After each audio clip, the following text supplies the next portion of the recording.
Estamos começando pela TV Câmara de Tupã, mais um programa TV Câmara Recebe. Neste programa, nós recebemos convidados para falar de assuntos de interesse da nossa comunidade, de assuntos importantes. E o tema de hoje é um tema de extrema importância: meio ambiente, energia renovável, tecnologias renováveis. O tema de hoje é madeira plástica. Chamou a atenção, né? É algo que nós vamos conhecer e saber o que é. E para falar sobre esse assunto, nós temos hoje dois convidados especiais. O engenheiro Hermínio Pinto, ele que é português e que está no Brasil há 6 meses e vai falar para a gente dessa tecnologia, e a Eloá Coelho, ela que é brasileira, já morou em Tupã, tem amizades aqui na nossa cidade e que também está participando desta entrevista. Primeiro quero cumprimentar o Hermínio, prazer em recebê-lo no Brasil, em Tupã e aqui na TV Câmara. Obrigado, o prazer é meu. É a primeira vez que eu estou aqui no Brasil também, por intermédio também da Eloá, da minha esposa, e estou muito satisfeito até o momento, pelo menos. Obrigado, Eloá. Seja bem-vinda também. Você que já é uma tupanhense aqui e que hoje veio para falar de algo tão importante. Voltei para uma terra agradabilíssima, eu tive grande prazer em morar aqui e agora estou retornando ao Brasil. Muito bem. Hermínio, você é engenheiro, você está em Tupã e o tema do nosso programa é madeira plástica, né? É algo assim, à primeira vista, quando se fala madeira plástica, a pessoa fica até, madeira ou é plástico? Então explica pra gente o que é isso e depois a gente vai, antes de entrar no assunto especificamente, a gente vai falar um pouquinho da importância até chegar na madeira plástica. A madeira plástica é um derivado precisamente do plástico. Portanto, fazemos uma certa equiparação com a madeira natural, só que quem estiver a ver a madeira plástica e a madeira natural não consegue diferenciar. Madeira plástica é tudo que é de plástico, desde o PVC, o polietileno, de alta densidade, de baixa densidade, e nós conseguimos, através de equipamentos e de máquinas específicas, transformar todo esse plástico em madeira plástica. Madeira é essa que tem resistências um pouco equivalentes precisamente à madeira natural, além de ter outras vantagens. Vantagens essas que depois, mais tarde, irei explicar, que vocês vão ficar impressionados com a utilidade precisamente da madeira plástica. Bom, então... E tem outras vantagens em relação ao meio ambiente, evita de haver corte de árvores, nós fazemos um aproveitamento geral, há uma limpeza muito maior precisamente nas cidades e há um aproveitamento total do plástico que nós conseguimos ter. Você já está há 6 meses no Brasil. Como é que é essa questão do meio ambiente na Europa, né? Em Portugal, por exemplo? O Brasil, há algum tempo, já tem essa preocupação. Em Tupã mesmo nós temos coleta seletiva, destinação correta do lixo orgânico, mas o plástico, por exemplo, ainda ele não tem o total aproveitamento, como, por exemplo, o alumínio. Como é que é na Europa isso? Na Europa, neste momento, em função, Portugal, como sabem, está na Comunidade Europeia, temos umas certas diretivas em relação à comunidade e então o que é que acontece? Temos que ter um aproveitamento total, precisamente, do plástico. E em função disso, nós, como logo desde a própria casa em si, fazemos a reciclagem. Temos um plástico, temos a madeira, temos o vidro, temos o material orgânico, é tudo separado logo quando sai de casa. Quando o lixeiro vai a recolher o lixo, já está separado. E depois isso vai para as usinas, como vocês aqui falam, já devidamente reciclado. O material, o plástico em si, vai para fábricas específicas e então, sim senhor, tudo é aproveitado. Tudo é aproveitado. Neste momento, Portugal ainda também não consegue recuperar o plástico todo. Portanto, nós temos um índice de aproveitamento de reciclagem do plástico à volta dos 70%, mas ainda falta muito. Nas estatísticas que eu li aqui vocês no Brasil, neste momento, em função das toneladas que vocês produzem, vocês só conseguem ainda reciclar à volta de 30% a 35%. Que é uma lacuna muito grande. Tem muito ainda para crescer. Tem muito grande. É um país tão grande em que realmente vocês podem aproveitar tudo que possa existir aqui. Eloá, você na Europa, como é que foi essa sua relação com a reciclagem, né? Aqui em Tupã nós já temos essa tradição, mas você morou em São Paulo, em outros lugares, onde não se faz a reciclagem. Claro. Como é que é na Europa essa preocupação, né, e esse Olha, respeito pelo o cuidado, tudo ali visa o bem-estar e o meio ambiente. Então, eles são realmente muito cuidadosos. Então, você vê tudo separado, tudo organizado, não faz aquela confusão nada. Quer dizer, desde criança, a criança com 2, 3 anos, ela já vai sendo criada e educada a separar tudo, organizar tudo. Esse lixo não é aqui, esse lixo é aqui. Quer dizer, tudo realmente muito coordenado. Você aprende desde cedo. Você, desde pequeno, a criança, quando ela começa a ter noção do que é, vamos comer uma banana, ele vai no lixo aonde tem que ser jogado. Porque, normalmente, a maioria das residências, você já tem a caixinha de... Aqui é vidro, aqui separa o vidro, aqui separa o plástico, aqui separa o papel, a coisa assim. Então, tudo é muito organizado. E a criança em si, a educação toda na Europa, ela já é diferenciada, ela já é organizada para que a criança já tenha uma cultura de como cuidar e como melhorar o meio ambiente onde ele está vivendo. Então não é assim, você chega, mesmo em África, eu morei 8 anos em Angola. Então você tem África do Sul, extremamente bem cuidada, Windhoek, que é Namíbia, é a 5ª cidade mais limpa do mundo. Você não vê bituca de cigarro, tudo organizado, lixo organizado, tudo não sei o quê. Você pega Angola. Angola está começando. Nós implantamos esse projeto, estamos ainda a coisa está reorganizando. Já existe a coleta agora já separada, a população já está acostumando com essa ideia. E mesmo um país com dificuldades, mesmo um país com dificuldades, financeiras. Tudo. Claro que você é um país antigo, é um país onde hoje eles estão tendo noção do que é. Lá nós temos muita petrolífera, nós temos as diamantíferas, as empresas de mineração.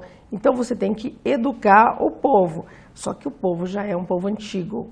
Então você tem que reestruturar e começar tudo isso. Europa é outro nível, é o velho continente. Mas o Brasil é novo, né? O Brasil tem 500 e poucos anos, né? Inclusive descoberto pelos portugueses. Então temos que acreditar e mudar essas práticas que nós temos. A reciclagem do plástico. Fala pra gente, você que é engenheiro, que trabalha com isso, quais as possibilidades do uso do plástico? É infinito? Como é que ele é utilizado? O plástico tem uma gama ínfime de utilização. O fundamental é nós fazermos a reciclagem. A primeira coisa a fazer é a reciclagem. Depois de fazermos a reciclagem, então sim, podemos fazer uma separação do plástico. Porque dentro da gama do plástico há muitas variedades. Desde polietileno, ABS. O ABS, por exemplo, é um material muito duro.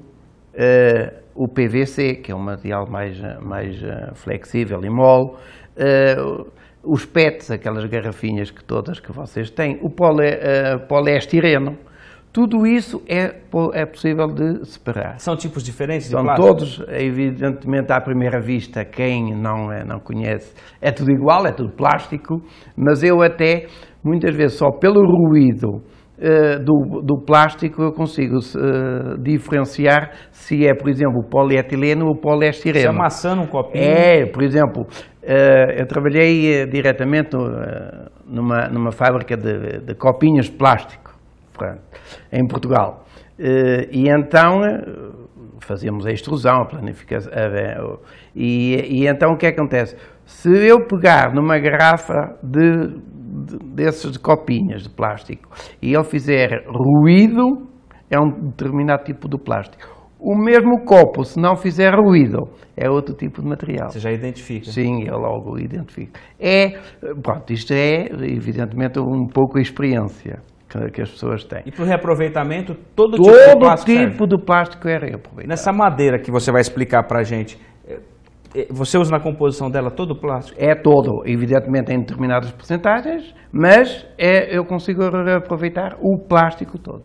Portanto, todo situação do plástico que eu acabei de definir, portanto, é tudo reaproveitado para o mesmo fim. Tudo para o mesmo. Evidentemente que há empresas aqui e no exterior, na Europa, que fazem separação. É, por exemplo, o PET, é polietileno, de alta densidade ou baixa densidade, e então, sim senhora, é tudo separado, tanto em cores como em branco. E então depois é cortadinho, é feito, é plastificado novamente, passa por uma extrusora, e então, sim senhora, é reaproveitado logo como matéria-prima. Eu não faço isso. A minha matéria-prima é o meu produto final. Portanto, produto final que depois dá para todo o tipo de equipamento que nós possamos imaginar. Dentro da construção civil, no ramo automóvel, tudo isso. Mas no ramo de lazer, portanto, que depois vamos mostrar aí algumas fotografias, e é muito interessante. E eu estou convencido que o Brasil é um país novo, como um bocadinho disse, tudo é novidade e tem um futuro grande na madeira plástica aqui. Agora, até só para o evitar de cortar a madeira natural. Agora a gente sabe que tem o apelo ambiental, que é importante, porque o plástico, né, ao lado da borracha, do pneu, deve ser um dos materiais que mais demora tempo para se degradar. Né? Neste momento eu também tinha um projeto para pneu, aqui não, mas só estamos a falar no plástico, mas são os dois componentes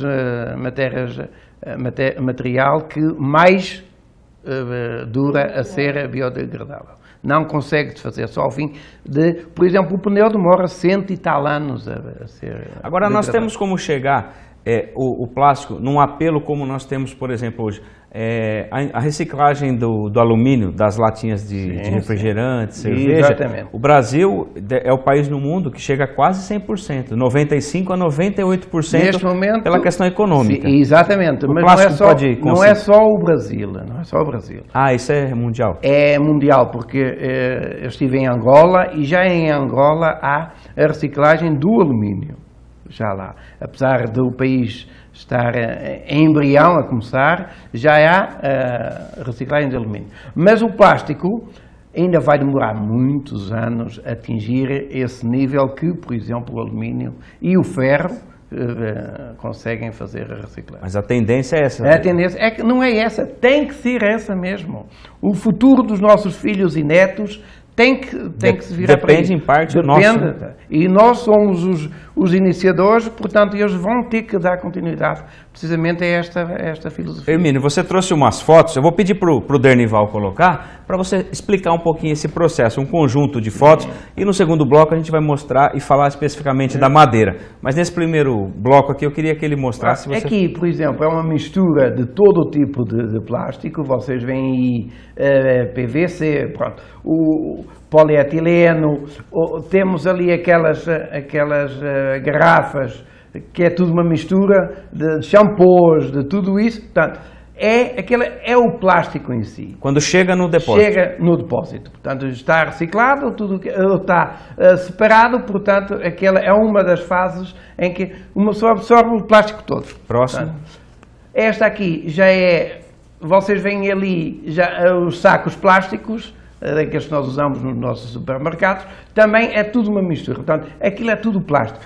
Plástico aquele que pode ser PVC, pode ser polietileno, poliestireno, portanto tudo aquilo já é mistura. Aqui é uma imagem em que tem uma máquina que vai fazer a trituração do plástico, ou seja, vai por ele entra na primeira máquina que tem ao lado e daquele tipo que é funil ali, que nós chamamos um triturador, portanto ali já vai cortar tudo o que é plástico. Sai granulado do outro lado. Ainda não sai, porque depois vai por outras fases. Tem outro processo. Sai porque primeiro sai com uma determinada granulação, depois vai passar para o outro transportador e vai outra vez para outra tremonha e assim sucessivamente. Próximo. Aqui já está mais granulado, depois está granulado, então, sim senhora, são depositados e armazenados naqueles big bags em que depois, mais tarde, irão para a Aquelas máquina. bolsas, né? Exatamente, aquelas bolsas. Aqui já está triturado, todo o tipo. Misturado todo o Tudo plástico. misturado. Aqui já está tudo misturado, como vocês veem, diversas cores, branco, amarelo. Portanto, aqui já é tudo misturado. E então, sim senhora, depois vai para a tal máquina da extrusora. Estão a ver? Aqui já está tudo misturado. Parece que ele está numa esteira. Onde que ele está aí? Essa está numa esteira que é para ir para um outro triturador. Passa por uma nova Para fase. outra, aqui, esta já é outra fase, que isto é de armazém do produto final. Esta aí já Então tá. Então já é para uma nova etapa. Então Já foram é. essas fotos que nós vimos. Exatamente. Esse é o processo, então, do plástico, quando ele sai da mesa da pessoa, se torna um lixo. Exatamente, sim senhor. E na verdade não é um lixo, né? É uma matéria-prima É altamente... matéria-prima, porque depois daquela imagem em que ele sai dos big bags, então, sim senhora, vai para a extrusora. A extrusora que é a tal máquina que vai fazer um tipo de plastificação ela não vai fundir, porque não pode fundir, e então, sim senhora, vai passar depois por um molde esse que faço aquilo que eu quero. Muito bem, nós vamos para o intervalo desse primeiro bloco. Estamos falando sobre algo tão importante que é, primeiro, sobre o plástico, a sua importância na natureza, a sua reutilização. E no próximo bloco nós vamos falar sobre a madeira plástica. Nós vamos entender o que é a madeira plástica. O Hermínio vai explicar para a gente como é que ele transforma todo esse plástico em madeira plástica. Então nós vamos para o intervalo, daqui a pouco nós voltamos.